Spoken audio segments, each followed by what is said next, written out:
నమస్తే. Welcome to పొలిటెంట్ health. అమ్మాయిలు పెళ్లి చేసుకునే ముందు లేదా రిలేషన్‌షిప్‌లోకి వెళ్ళే ముందు అబ్బాయిలో ఎలాంటి క్వాలిటీస్ ఉండాలి అనే విషయాలను తెలియచేయడానికి ఈరోజు మనతో పాటు ఉన్నారు doctor Sneha Vemuri, yoga expert and motivational speaker. Doctor గారిని అడిగి ఇప్పుడు మరిన్ని విషయాలు తెలుసుకుందాం. Hi ma'am. హాయ్. మ్యామ్, ఈ జనరేషన్ అమ్మాయిలు లైఫ్ పార్ట్నర్‌ని చూస్ చేసుకోవడానికి చాలా కన్‌ఫ్యూజ్ అవుతున్నారు. ఎందుకంటే ఎక్కువగా మోసపోతున్నారు కాబట్టి. అసలు లైఫ్ పార్ట్నర్‌ని చూస్ చేసుకోవాలంటే వారిలో ఎలాంటి క్వాలిటీస్ చూడాలి? చూడండి, ఈ మధ్యలో ఇప్పుడు లవ్ అయినా లేకపోతే మ్యారేజ్‌లోనైనా జనరల్‌గా మనం చూడాల్సిన క్వాలిటీస్ ఇది చాలా ఇంపార్టెంట్ క్వెషన్. హ్మ్. ఎందుకంటే లవ్ చేశాక ఆర్ పెళ్లి చేసుకున్నాక బాధపడకూడదు. అయ్యో!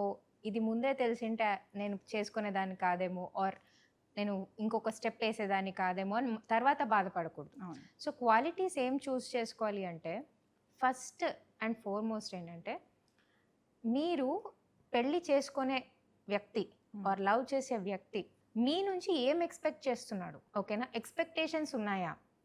ఓకే. సో, ఇలా ఎక్స్పెక్టేషన్స్ ఉంటాయన్నమాట. అంటే నా కోసం పొద్దున్నే లేచి వంట చేయాలి హ్మ్. ఆర్ పూజ చేయాలి ఆర్ మా ఫ్యామిలీని చూసుకోవాలి. ఇవన్నీ బేసిక్ ఎక్స్పెక్టేషన్స్ ఉంటాయి.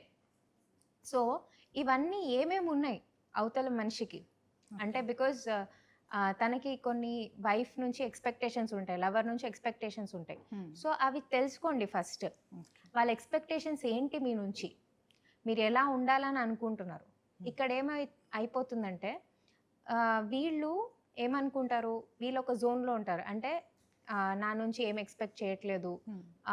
చాలా ప్రేమగా ఉంటున్నాడు. ఇది చాలు అని. హ్మ్. కానీ అవతల వ్యక్తి కూడా అదే అనుకుంటున్నాడా? లేకపోతే ఏమైనా ఎక్స్‌పెక్టేషన్స్ ఉన్నాయా? అది ఫస్ట్ క్లియర్ ఔట్ చేసుకోండి. హ్మ్. ఒకవేళ ఎక్స్‌పెక్టేషన్స్ ఉన్నాయి అంటే ఏమేమున్నాయి? హ్మ్. అది ఫస్టే తెలుసుకోండి. ఓకే. తర్వాత పెళ్లి చేసుకున్నాక బాధపడకండి. అరే! నేను ఇలా నువ్వు ఎక్స్‌పెక్ట్ చేస్తావు అనుకోలేదే, ఇలా ఉంటావు అనుకోలేదే అని తర్వాత బాధపడకండి. అంటే ఫస్ట్ ముందే క్లారిటీగా క్లారిటీగా మాట్లాడుకోవాలి. మాట్లాడుకోండి. హ్మ్. ఓకే. అది. సెకండ్ థింగ్ ఏంటంటే ఫైనాన్స్. హ్మ్. అంటే ఫైనాన్స్ అంటే ఆయన ఇండిపెండెంట్ ఉన్నాడా? ఆర్ పేరెంట్స్ పైన డిపెండ్ అయ్యి ఉన్నాడా? హ్మ్. ఓకే. కొంతమంది అబ్బాయిలు పేరెంట్స్ పైన మ్యారేజ్ తర్వాత కూడా డిపెండ్ అయ్యి ఉంటారు ఫైనాన్స్‌కి. ఓకే. ఓకే. ఇండిపెండెంట్‌గా సంపాదిస్తున్నాడా? పేరెంట్స్ పైన డిపెండ్ అయ్యి ఉన్నాడా? అండ్ ఫైనాన్స్ మేనేజ్ చేయడానికి వస్తుందా లేదా? ఇది చాలా ఇంపార్టెంట్. హ్మ్. ఎందుకంటే ఆహ్, పెళ్ళైనంక ఫైనాన్స్ అనేది అంటే ఆర్ డబ్బులు అనేది ఎలా ఖర్చు పెట్టాలి? ఆర్ ఎలా ఒక ఫ్యామిలీని చూసుకోవాలి అనేది ఒక హస్బెండ్‌కి రావాలి. అవును. వస్తుందా లేదా? హ్మ్. Is he able to stand on his foot. Okay. And financial management మీద ఫైనాన్షియల్ మేనేజ్‌మెంట్ ఉందా లేదా? గ్రిప్ ఉందా? ఓకే. గ్రిప్ ఉందా లేదా? హ్మ్. ఇది మెయిన్ ఇంపార్టెంట్. ఓకే. ఇది ఒకవేళ బావుంది అంటే చాలా వరకు మీకు ఏ ప్రాబ్లమ్స్ కాకుండా ఉంటాయన్నమాట. ఓకే. ఒకవేళ పేరెంట్స్ పైన డిపెండ్ అయ్యి ఉన్నాడు. ఫర్ ఎగ్జాంపుల్ బిజినెస్ ఉంది. హ్మ్. పేరెంట్స్ బిజినెస్ నుంచే మనీ వస్తోంది అండ్ ఓకే. దానిపైనే డిపెండ్ అయ్యి ఉన్నాడు. హ్మ్. సో, అప్పుడు మీరు కొంచెం ఆలోచించాలి. ఎందుకంటే దాంట్లో చాలా ఉంటాయి. అంటే డిపెండ్ అయినప్పుడు మరి అన్నిటికి పర్మిషన్స్ అడగాలి. హ్మ్. ఏది ఖర్చు పెట్టాలన్నా కూడా వాళ్ళ పేరెంట్స్ పర్మిషన్ అడగాలి. అవును. అట్లాంటివన్నీ ఉంటాయి. సో, ఇది చూసుకోండి finance. Is he able to manage the finance are not okay. Properly. Okay. And కేర్‌ఫుల్‌గా ఉన్నారా లేదా? హ్మ్. అంటే కేర్‌ఫుల్ అంటే కొంతమంది చాలా కేర్‌లెస్ ఉంటారు. అవును. అంటే అసలు ఏది పట్టించుకోరు. అంటే లెట్ గో లాగా ఉంటారనమాట. హ్మ్. సో, అలా కాకుండా అన్నిటిని జాగ్రత్తగా చూసుకుంటున్నాడా? ఆర్ జాగ్రత్తగా తన లైఫ్‌లో ఏం కావాలి? తన గోల్ హ్మ్. ఆర్ తను ఏం చేయాలనుకుంటున్నారు? దానిపైన క్లారిటీ ఉందా లేదా? హ్మ్. లేకపోతే ఏదైనా కొంతమంది ఉంటారు. అసలు సరే లవ్ చేస్తున్నాం, పెళ్లి చేసిన తర్వాత అసలు ఫ్యూచర్ ఏంటి? గోల్ ఏంటి? ఏం లేదు. జస్ట్ ఏదో కేర్ ఫ్రీగా ఉంటారు. అవునండి. తర్వాత అమ్మాయి సఫర్ అవుతుంది. హ్మ్. ఎందుకంటే వాళ్ళ క్లారిటీ లేదు. అసలు ఏం కావాలనే క్లారిటీ వాళ్ళకి లేదు. అవును. వీళ్ళని కూడా కన్‌ఫ్యూజ్ చేస్తారు. ఓకే. సో, ఒక అది ప్లానింగ్ అనేది ఆ! లేకుండా ఒక ప్లానింగ్ ఉందా చేస్తారు. లేదా? హ్మ్. And ego issues. Fourth thing ego issues. అవును. ఇది చాలా గొడవలు తీసుకొస్తుంది. అవును. అబ్బాయికి బాగా ఈగో ఇష్యూస్ ఉంటే ముందే ఆలోచించుకోండి. హ్మ్. ఎందుకంటే ఈగో ఎలా ఉంటుందంటే హ్మ్. నువ్వు నాకు ఇదెందుకు చేసి పెట్టలేదు? హ్మ్. ఇలా ఎందుకు మాట్లాడావు? అలా ఎందుకు చేసావు? కొంతమందికి చాలా హై ఈగో ఉంటుంది. అవును మేడం. అది మీరు ముందే తెలుసుకోండి. ఒకవేళ మీరు ఓకే అయితేనే పెళ్లి చేసుకోండి. ఈగో ఉన్న అబ్బాయిలు అమ్మాయిల్ని చులకనగా చూస్తారు ఫస్ట్. చూస్తారు. ప్లస్ ఇంకోటేంటంటే ఫస్ట్‌లో అంత అనిపియదు. తర్వాత తర్వాత అది భరించడం చాలా కష్టమవుతుంది. కష్టమవుతుంది. అంటే ఇష్టపడితే ఒకవేళ లేదు నాకు అలాంటి ఈగో ఇష్టము అని మీరు డిసైడ్ అయితే పెళ్లి చేసుకోండి. ఓకే. కానీ తర్వాత బాధపడకండి. అరే హ్మ్. ఇంత ఈగోయిస్టిక్ పర్సన్ అబ్బా నేను భరించలేకపోతున్నాను. అవును. సో ఎలా అంటే ఈగోలో కూడా మీకు ఆయన అవతల వ్యక్తిని ఎలా ట్రీట్ చేస్తున్నారు.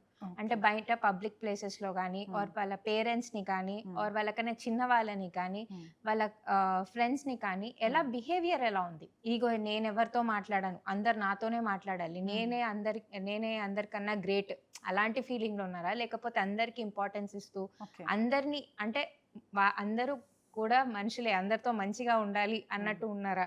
అది మెయిన్ ఇంపార్టెంట్ అన్నమాట. పెళ్ళికి ముందే ఇది గమనించాలి. ఇవన్నీ చూసుకోవాలి. ఓకే. బిహేవియర్ ఎలా ఉంది, మీతో బిహేవియర్ ఎలా ఉంది, వాళ్ళ ఫ్రెండ్స్‌తో బిహేవియర్ ఎలా ఉంది. Behaviour is very important.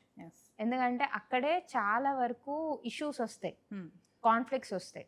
మీరు ఇంతకు ముందు కేరింగ్ గురించి చెప్పారు కదా మేడం. కొంతమంది అబ్బాయిలు పెళ్లికి ముందు యాక్ట్ చేస్తారు, అంటే నిజంగా కేరింగ్ ఉన్నట్టు, లవ్ ఉన్నట్టు, చాలా ఎక్కువ అటాచ్మెంట్ ఉన్నట్టు చూపిస్తారు. పెళ్లి తర్వాత మొత్తం మారిపోతుంది. అవును, అవును. అది ఎలా తెలుసుకోగలుగుతుంది అమ్మాయి? ఇప్పుడు కేరింగ్ అంటే ఓవర్ కేరింగ్ చేస్తారు కదా, అంటే టైం టు టైం తిన్నారా లేదా, అది యాక్చువల్లీ ఆర్టిఫిషియల్. అది తెలిసిపోతుంది అది ఫేక్ అని. కేరింగ్ అంటే మీకు కావాల్సినప్పుడు ఏదేది అవసరమో అది మీకు అందిస్తున్నారా లేదా. అండ్ అంటే ఫర్ ఎగ్జాంపుల్ మీరు ఎక్కడైనా వెళ్తున్నారు, మీ సేఫ్టీ చూసుకుంటున్నారా, అంటే మీరు సేఫ్గా వెళ్తున్నారా వస్తున్నారా, అంటే మరీ ఓవర్ ఉండదు, మీకు తెలిసిపోతుంది ఆ కేరింగ్. అది న్యాచురల్గా ఉంటుంది. ఏదో 10 సార్లు తిన్నావా అని అడగడంలోనో, ఆర్ ఒక 10 సార్లు ఏమంటారు రోజులో లేకపోతే గిఫ్ట్లు ఇవ్వడమో, అది కాదు కేరింగ్ అంటే. అంటే జనరల్ గా మీరు ఎఫర్ట్ పెడుతున్నారు, అంటే ఎంత న్యాచురల్ గా ఉంటున్నారు. ఇక్కడ చాలా వరకు మిస్కన్సెప్షన్స్ ఉన్నాయి. ఏంటంటే నాకు 10 సార్లు ఫోన్ చేసి అడిగితేనే అదే కేరింగ్ అంటే అది తప్పు యాక్చువల్లీ. వాళ్ళ బిజీలో కూడా వాళ్ళు ఉన్నా కూడా మీరు ఎక్కడ ఉన్నారు, మీరు సేఫ్గా ఉన్నారా లేదా, మీరు తిన్నారా లేదా, ఆర్ మీరు మీ వేర్ అబౌట్స్ అంత కనుక్కుంటుంటే చాలు. ఓకే. ఓవర్గా అంటే ఏమంటారు చిన్న చిన్న ఓవర్ కేరింగ్ కూడా టార్చర్ లాగే ఉంటుంది మేడం. అవును, అది మరీ టార్చర్ ఉంటుంది. అది ఆర్టిఫిషియల్ అని తెలిసిపోతుంది. ఇంకొకటి ఏంటంటే ఓవర్ అటాచ్మెంట్. కొంతమంది అబ్బాయిలకి వాళ్ళ పేరెంట్స్ అంటే కానీ లేకపోతే వాళ్ళ ఫ్యామిలీ వాళ్ళ సైడ్ అంటే ఓవర్ అటాచ్మెంట్ ఉంటుంది. అది పెళ్లికి ముందు వీళ్ళకి తెలియదు. కానీ ఏమవుతుందంటే పెళ్లి తర్వాత ఓవర్ అటాచ్మెంట్ వల్ల వీళ్ళు బాధపడిపోతుంటారు. నన్ను పట్టించుకోరు కానీ వాళ్ళ ఫ్యామిలీ వాళ్ళని ఎక్కువ పట్టించుకుంటారు, వాళ్ళకి ఎక్కువ ప్రిఫరెన్స్ ఇస్తారు. సో ఇది ముందే తెలుసుకోండి. అంటే వాళ్ళ మదర్కి ఎక్కువ అటాచ్ అయి ఉన్నారా, అంటే నేను అంటుంది అక్కడ మధ్యలో వెళ్ళిపోయి మీ సైడ్ తిప్పుకోమని కాదు, అంటే తెలుసుకొని అలా మీరు బిహేవ్ చేయగలిగితే, అలా ఉండగలిగితే, అంటే అటాచ్మెంట్ని తీసేయమని కాదు, అంటే మీరు అది అడ్జస్ట్ అవ్వగలిగితేనే వెళ్ళండి పెళ్ళికి. ముందే యాక్సెప్ట్ చేయండి. అంతేగాని ఓవర్ అటాచ్మెంట్ ఉంది అని తర్వాత బాధపడి అక్కడ వాళ్ళ మధ్యలో డిఫరెన్సెస్ తీసుకురావాలని అలా కాదు. ముందే తెలుసుకొని ఒకవేళ ఓకే ఈ పర్సన్ కొంచెం ఎక్కువ ఎమోషనల్ వాళ్ళ మదర్ కోసం ఆర్ వాళ్ళ సిస్టర్స్ కోసం, సో నేను ఇది పెళ్ళైనాక కూడా అడ్జస్ట్ అవ్వాలి, ఐఎమ్ ఓకే విత్ ఇట్ అంటేనే ముందుకెళ్ళండి. కొంతమంది అమ్మాయిలు లేదు నన్నే ఎక్కువ ప్రేమించాలి, అక్కడే చాలా కాన్ఫ్లిక్ట్ వచ్చేస్తుంది అనమాట. మీ మదర్ని ఎక్కువ పట్టించుకోకూడదు, నాతోనే మాట్లాడాలి, నాకే అన్ని చేయాలి.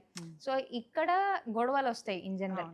సో ఇక్కడ మనం ముందే ప్రిపేర్ అయ్యి ఒకవేళ ఓకే ఈ అబ్బాయి ఇలా ఉన్నాడు, సో నేను ఇలా బిహేవ్ చేయాలి అన్నట్టు ఉంటే మీకు అంత ప్రాబ్లం రాదు తర్వాత. ఒక అమ్మాయి పెళ్లి చేసుకునే ముందు లేదా రిలేషన్లోకి వెళ్లే ముందు అబ్బాయిలో చూడవలసిన క్వాలిటీస్ ఏంటి అనేది చాలా వివరంగా చెప్పారు. Thank you ma'am. Thank you.